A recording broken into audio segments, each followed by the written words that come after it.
When a college student vanishes, everyone's looking. None of her friends had any information, had no idea where Kim Antonakis was. Then, a psychic sees a twisted plot. I knew there were men. I knew they were waiting for her. You could feel the ropes. And says she's in grave danger. They say she played in a sandbox that she didn't belong in. Can the psychic help to solve the mystery of what happened to Kim Antonakis? I knew she was alive, and I knew they had to find her right away.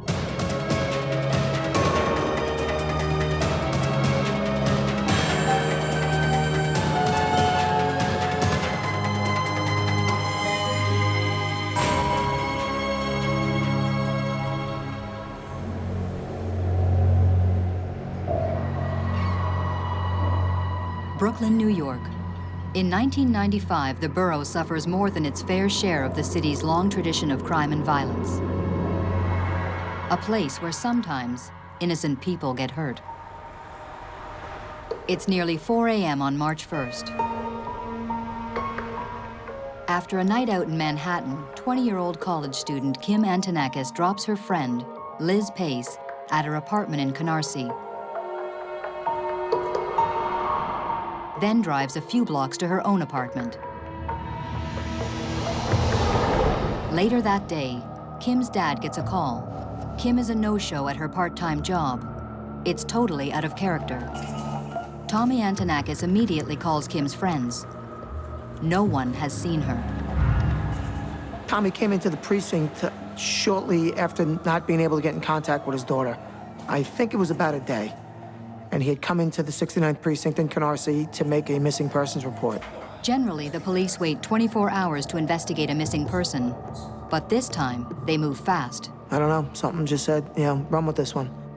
I don't have a good feeling about this case. Detective Phil Turcola is on duty that day. I reported to the missing persons squad, and I started to open up a case and investigate this myself. Pretty and vivacious, Kim is popular and has a wide circle of friends. An only child, her parents are divorced.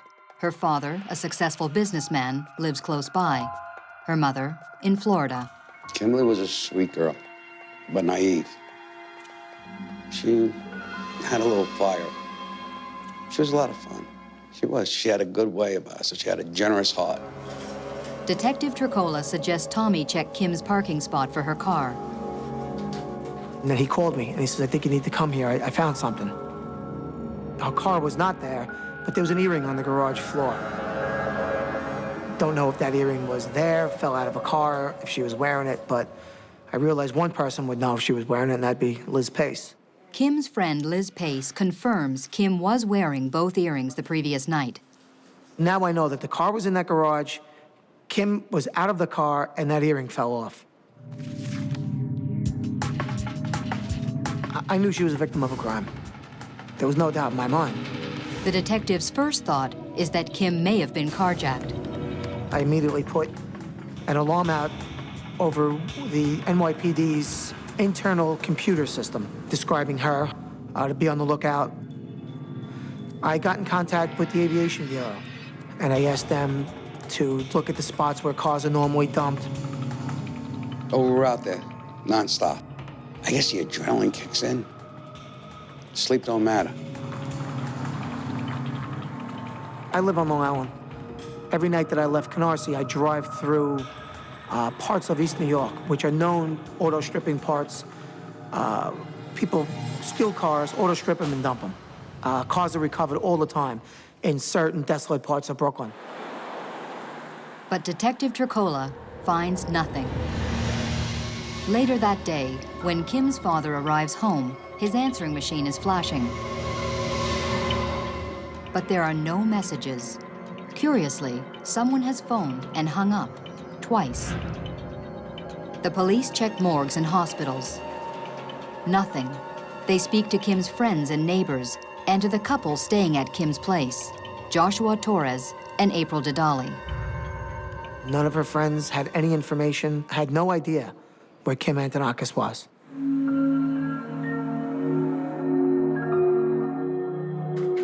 2 days pass with no sign of Kim. Her mother, Marlene, arrives from Florida. A family friend suggests that Marlene sees psychic Ellie Crystal. A woman called me, quite hysterical, actually, and she asked for a reading. She had to have it that night. It was an emergency. This was Kim's mom, Marlene, who had called me. Host of her own local cable show, Crystal calls herself a medium. She says spirits come to her from the bridge outside her window. I realized after I lived here for a while that it's almost like harmonics. The two end posts are like tuning forks, and the cables represent the harmonics. Spirits seem to be very drawn and attracted to the bridge, and it just kind of became like a dimensional doorway for me. 2 days after Kim's disappearance, her mother Marlene arrives with one of her daughter's friends at Ellie Crystal's Brooklyn apartment. They showed me a picture. I started seeing images.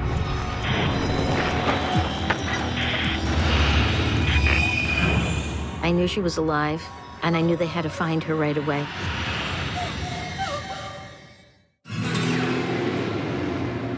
Kim Antonakis has been missing for 3 days. Brooklyn police suspect foul play, but they have no real leads. Her mother asks a psychic for help.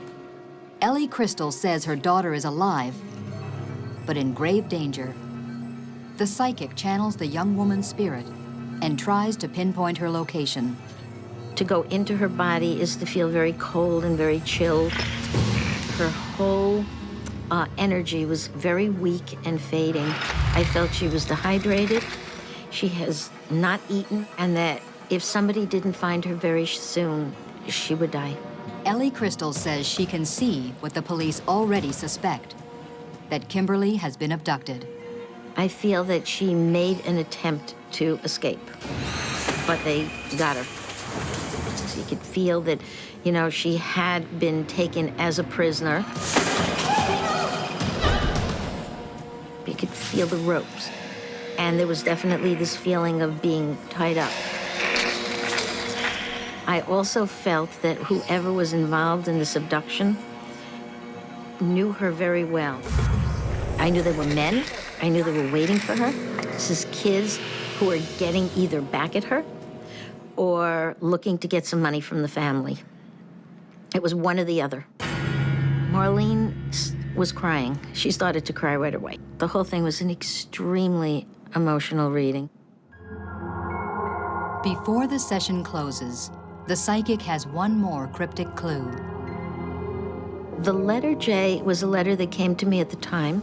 I saw it as children would write their letter J. It was connected to the person who had taken her. It came as a male and young and Brooklyn. Marlene promises to pass on the paranormal clues to the police.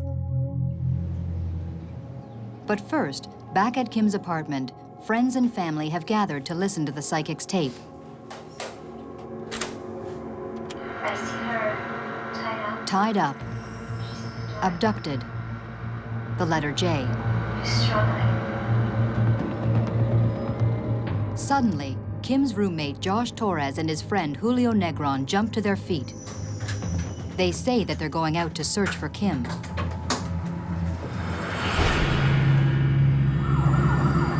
At 3 that morning, a fire crew responds to a fire in an empty house on 86th Avenue in Woodhaven, Queens. The flames are easily checked. But in the basement, a grim discovery. A half-charred human body. The long hair suggests it's a woman. There was a remnants of a chair. The body was burnt beyond recognition. Queens homicide detective Louis Pia was assigned to the case. She had no shoes on. She was partially bound with her hands behind her back, and her feet were bound with duct tape. Arson investigators established the fire was set intentionally with gasoline. The coroner's report reveals the woman was burned alive. We started making calls. We had a body, and we wanted to see if people had reported anybody missing. So we called the missing persons squad. We were told that there was 2 individuals one of which was a female in the 6-9 precinct who was reported missing a few days earlier by her father. And that's when the phone rang. And it was Queens. And they had said they had a female deceased, victim of a homicide that fit the description of Kim Antonakis. A description that includes some unique body art. Kimberly Antonakis had some very distinctive tattoos on her back, on her leg. The tattoos. An infinity sign. A scorpion. It's almost certainly Kim Antonakis. I got Tommy sitting at my desk, and I walked out. I couldn't even look at Tom. I went into another office, and I sat there.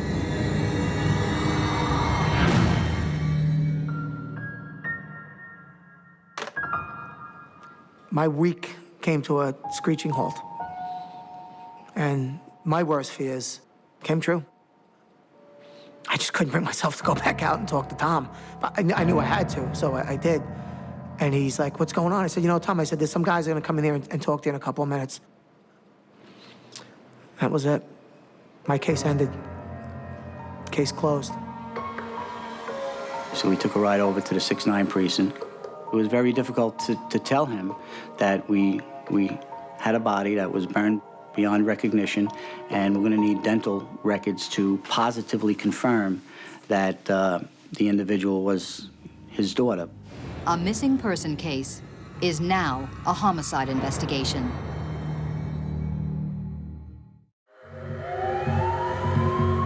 A 21-year-old New York woman missing for 3 days has been found dead, burned alive. A psychic says the letter J is connected to her killer. When the brutal crime hits the headlines, even jaded New Yorkers are outraged. Your mind starts playing games. You get angry. You want to look for the people that did it. They tied her up in this cold basement, totally dark, and just left her there. Pete Donahue covers the story for the New York Daily News. It was a very normal neighborhood. I mean, it's not a neighborhood that you would drive through and expect something like this to happen at all. Just, nice, modest, middle-class homes. And the neighbors were shocked that something like this could happen. Weeks go by. Though the police have several suspects on their radar, they don't have enough evidence for an arrest. The psychic was right about the abduction, about Kim being tied up and close to death. Could she help the police to find the killer? Tom Antonakis would call on a daily basis, and he would say, listen, guys, if nothing is going on and you have nothing at this point in time, would you go see a psychic? I shouldn't talk for anyone else, but my assumption was that it was all, full of baloney. But I couldn't tell Tom. Tommy called and he said that Marlene was impressed with the information I had given her and could he come by with 2 police officers? And I said, absolutely, no problem. On the following Saturday, Tommy, his brother Joey, Detective Pia and his partner visit Ellie Crystal. Crystal balls, I don't believe in them. But Tommy's motivation was to find out what happened, and whatever it took, whether it took seances or a crystal ball, he would do it to my brother. One of the policemen, the one sitting closer to me, he asked a lot of questions. This is when Kim started coming to me.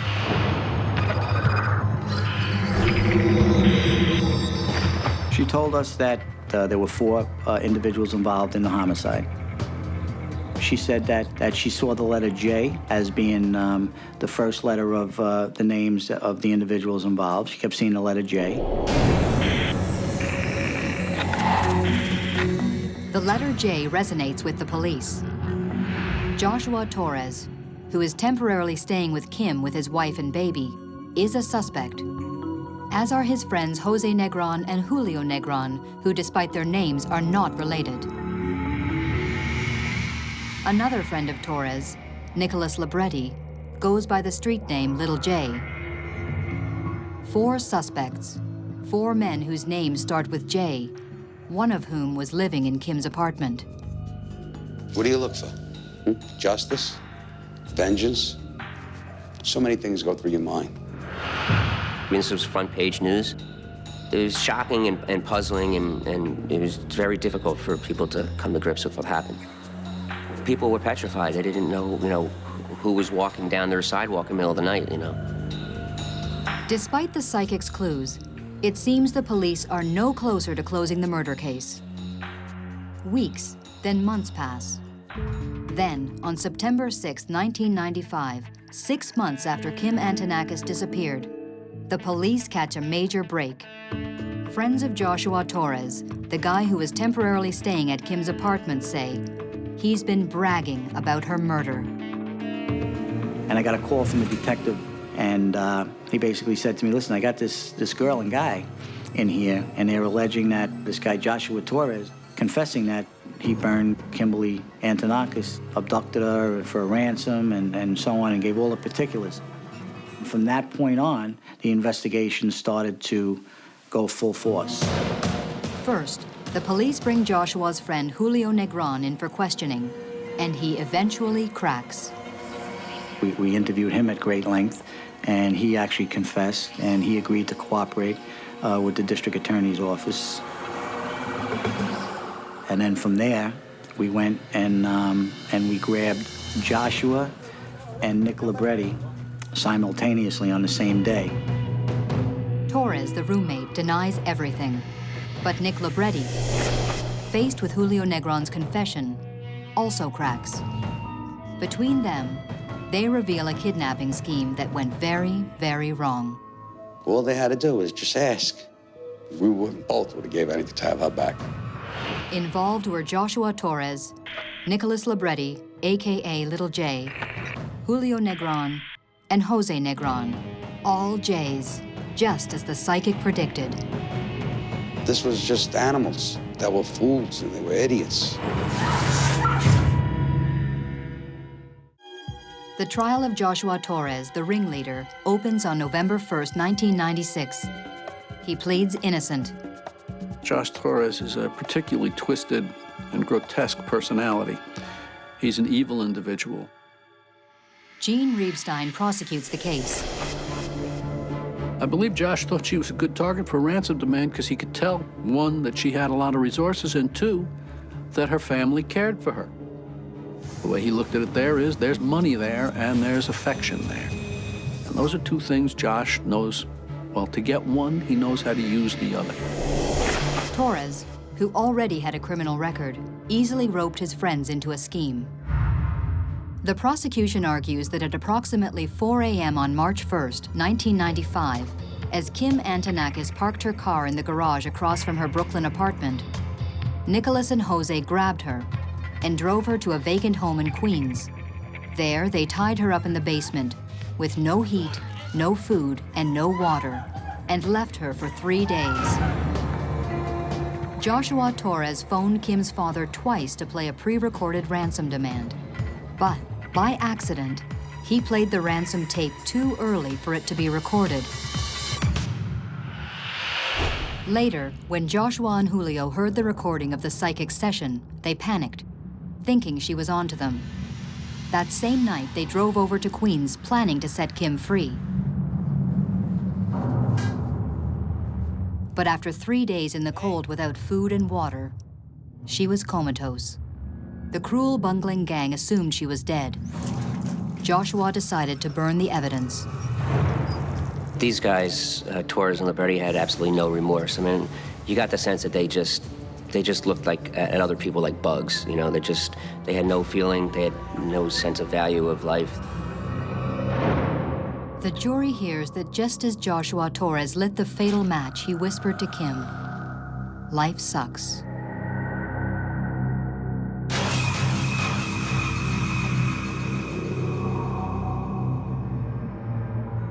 Despite the evidence, Joshua denies all the charges, but the jury thinks otherwise. And Tommy said he didn't want the death penalty for these guys. He wanted them to suffer as long as possible. And he should rot in jail for the rest of his life, and he should never come out. Joshua Torres is convicted of arson, kidnapping, and first-degree murder. and sentenced to 58 years. As for Nicholas Libretti, or Little J, he's also sentenced to 58 years, but dies in prison of AIDS less than 2 years later. A year later, in November 1996, Julio Negron is sentenced to 6 years as an accessory because he did nothing to stop the crime. Jose Negron never gets to trial, as in June 1995, he was gunned down on a street in Queens. From the beginning, the psychic seemed to key in so clearly to Kim and her killers. One of the things from Ellie's reading that I was present at that was astonishing was that she was right on the money with the letter J. I mean, you had Joshua, you had Julio, you had Jose Negron, okay? And you also had an individual that we were looking at in the investigation that was known as Little J. I think there are psychics out there that are good at what they do. I think they do have that extra sense. It's kind of like an enhanced gut feeling. The last time I saw Tommy, he told me that everything had been taken care of. There was a feeling with Tommy of completion, that whatever this whole scenario was that involved his daughter's kidnapping and murder and the capturing of the criminals, it had come to a conclusion already. It was over. After that, I knew I wasn't going to see Tommy again.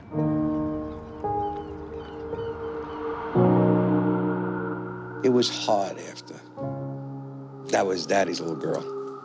100%. She had him wrapped. Can't put it any better than that. That was his heart. Tommy went to Kimberly's grave regularly. I mean, he went there on her birthday. He went there on holidays. He invited me to come after one of the verdicts, and he went and he said, you know, we did it, baby. We got that piece of garbage. In 2005, 10 years after his daughter's grisly death, Tommy dies of cancer. I think in the end, he felt he had nothing to live for. He died of a broken heart.